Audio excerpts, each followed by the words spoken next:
Sosial itu penting. Rere, kamu lagi. Ibu bosen ngeliatnya. Kamu gak bosen? Ikut ibu. Rere, siswa yang memiliki stigma terantis dan ternolak di sekolahnya, pagi ini dia sudah mencium bau khas ruangan yang terlalu lega untuk ditempati satu orang dan sesak ketika segerombolan anak-anak yang amnesia pada aturan sekolah memenuhinya. Ruangan Ibu Rika, yang tak lain dan tak bukan adalah guru BK di sekolah Rere. Sudah tak kaget, Ibu Rika melihat wajah Rere kesekian kalinya, karena kebiasaan buruknya datang paling lambat dan pulang paling cepat. Ketika bel pulang berbunyi, kaki Rere yang seolah ada terikan magnetik itu pasti akan berusaha agar sampai ke suatu tempat. Di mana lagi kalau bukan surga dunia miliknya. Rere pulang. Rere, kamu udah pulang? Runi, ibu Rere yang bersuara dari arah dapur dengan backsound spatula. Enggak, masih di sekolah mah. Setelah melampiaskan kekesalannya itu, Rere langsung berjalan ke kamar. Karena kalau mampir dulu ke dapur untuk bersalaman dengan ibunya, mana sempat, keburu mager.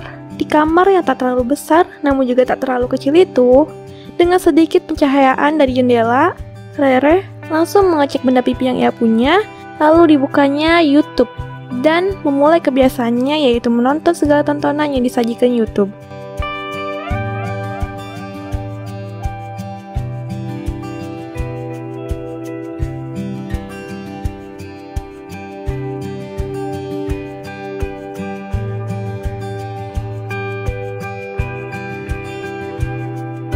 Setelah menunda-nunda mandi, badan Rere yang mulai gatal akhirnya membuat Rere dengan susah payah meninggalkan kasur kesayangannya dan melangkah ke kamar mandi.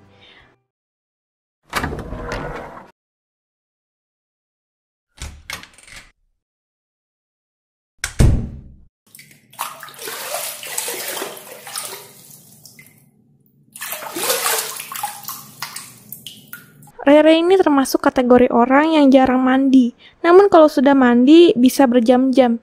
Entah apa yang dilakukannya, apa dia bersemedi dulu di kamar mandinya, sambil menunggu adanya wangsit yang diberikan entah dari siapa.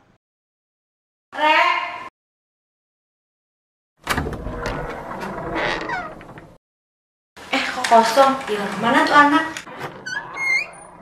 Kamar mandi paling mah. Raka, abang Rere tidak sengaja lewat ingin ke dapur menaruh piring bekas tadi dia makan. Ya Rere, kamar mandi nih. Kosong deh. Setelah setengah jam Rere di kamar mandi, Mah khawatir karena dari 10 menit yang lalu sudah tidak terdengar lagi suara ketika orang sedang mandi. Mak pun berjalan ke kamar mandi. Rere, kamu ada di dalam kan? Kamu nggak mati kan? Alhamdulillah. Astagfirullah, kamu jangan mati di dalam kamar mandi apa kata tetangga nanti. Ma, tadi tuh harus mandi loh aku mah, terus kebelet BAB, lagi BAB nih, kayak istirahat apa, taruh jantung mama ini. Setelah kepanikan yang absurd dari keluarga tak jelas ini, Rere pun selesai melakukan ritual di kamar mandi.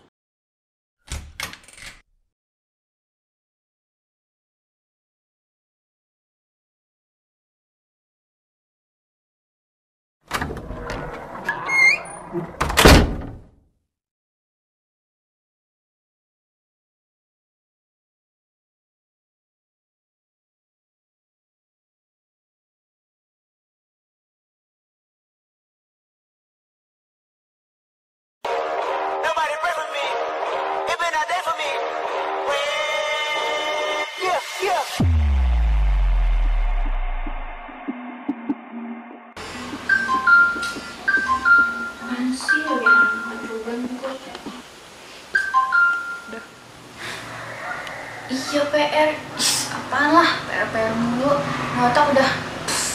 Tak mau dihukum oleh guru killernya, Rere memilih mengerjakan PR tersebut. Entah kumat apa sih dia.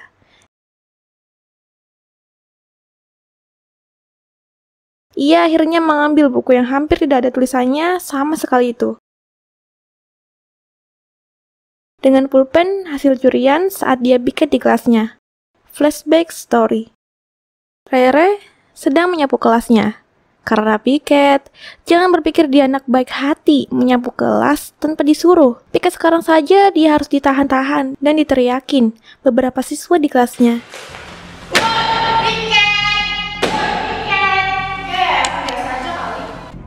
Rere yang tak berdaya akhirnya menurut pada preman-preman. Lebih tepatnya geng mafia kali ya, yang siap membunuh di kelasnya tersebut. Namun tak sengaja, dia melihat adanya emas.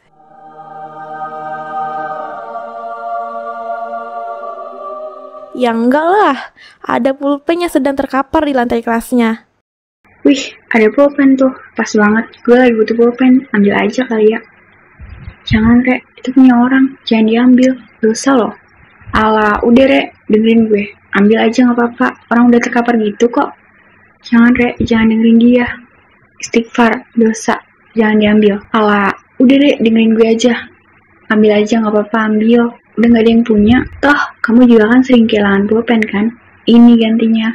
Masa barang gratis dikaparin aja? Mending diambil. Lumayan loh.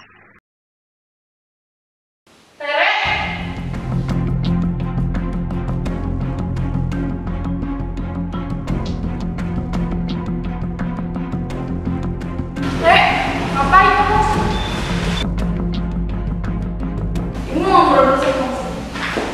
Ibu mau. Setiap anak-anak lain tuh pada ke kantin, pada mainan. Kok kamu di sendiri aja di kelas pojok? Kenapa?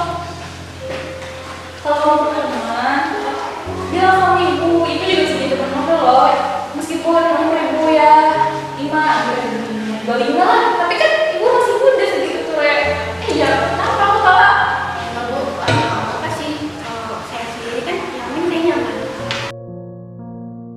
Yaudah, Rek, kalau kamu perlu apapun, bilang aja sama gue ya. Ini dulu, nanti dia dikayaknya. Flashback story berakhir. Di tengah-tengah Rere mengerjakan PR dari guru killernya. Dia kesulitan dengan beberapa soal. Padahal dia sudah riset di Google dan di Brainly, namun tidak menemukan contekan untuknya. Rere tak bisa bertanya dengan teman sekelasnya. Toh, dia juga gak punya teman, hanya tahu nama saja. Jangan lupakan stigma yang dia punya. Masuk akrab, masuk kenal. Nanti ketahuan banget lagi butuhnya. Lagian juga gue gak punya teman. Yalah, bisa aja.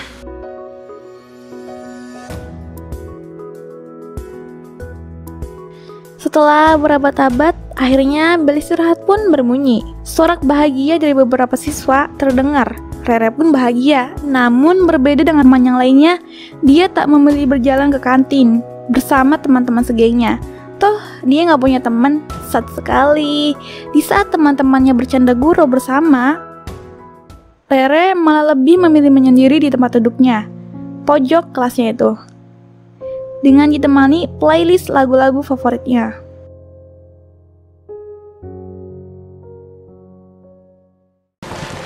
Bu Rika, mau kemana Bu? Ini mau ketemu Rere Bu.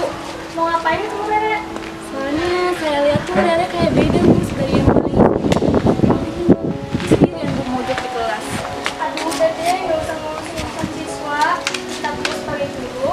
Urusan itu mah ngajar doang. Gak usah ngurusin guru.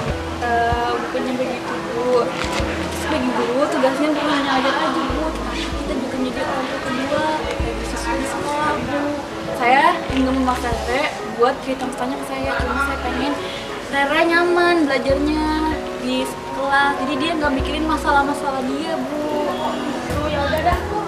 Saya masih ada wajarnya di kelas sebelah.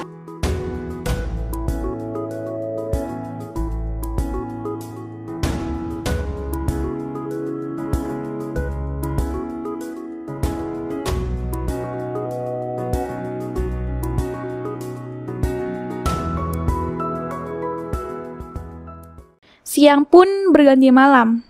Berbeda dengan biasanya, malam ini Rere merenungi segala hari-harinya yang penuh dengan rebahan. Teman-teman gue lagi pada apa ya? Apakah rebahan juga? Mager-mageran juga? Atau produktif? Gue yang scroll-scroll VIP TikTok kayak gini, mereka lagi apa ya? Apa scroll situs-situs pembelajaran? Atau malah mikirin pin-pin masa depan mereka? Mereka yang sering keluar rumah juga lagi apa ya? Apa mereka lagi tertawa bahagia atau lagi seru-seruan bareng temen? Apa gue yang ketinggalan jauh banget ya?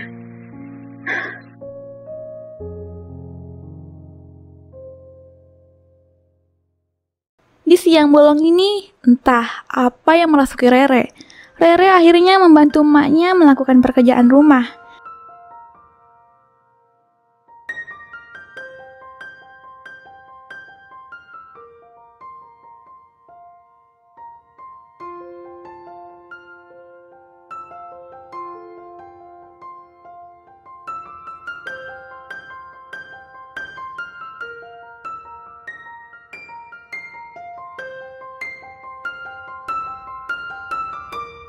Setelah selesai mengerjakan segala pekerjaan yang disuruh emaknya, Rere lelah dan berkata kepada emaknya, Emak jangan cariin Rere ya, Rere mau tidur pulas banget. Dan Emak jangan ngetok-tok pintu Rere, oke?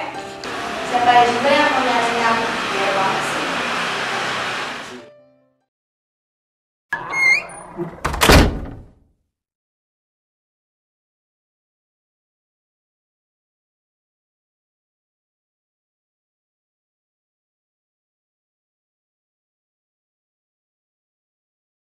Rere akhirnya rebahan di kasur. Namun, tiba-tiba dia merasa sesak nafas di dadanya.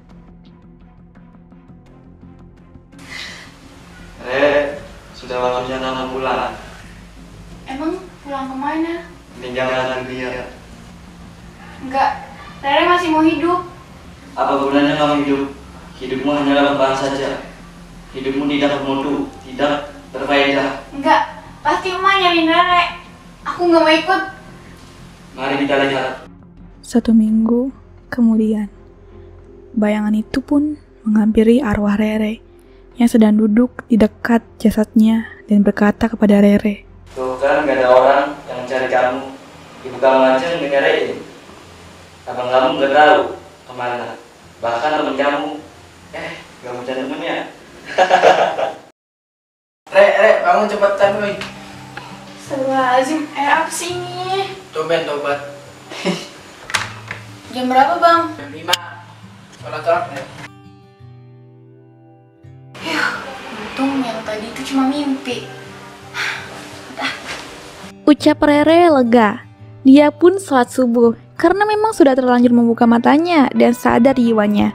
Setelah sholat subuh, Rere bercermin dan berkata pada dirinya sendiri, Emang bener ya, gue tuh kayaknya terlalu nge-lab deh. Pokoknya, mulai detik ini, hari ini, menit ini, gue harus berubah. Masa gue mau sukses, kerjaannya rebahan mulu, sedangkan teman-teman gue udah mulai meraih cita-citanya? Gak bisa dibiarin. Pokoknya gue harus berubah. Re, jangan teriak-teriak! Emang Mak tadi gak teriak-teriak? Ada apa sih ini ribut-ribut?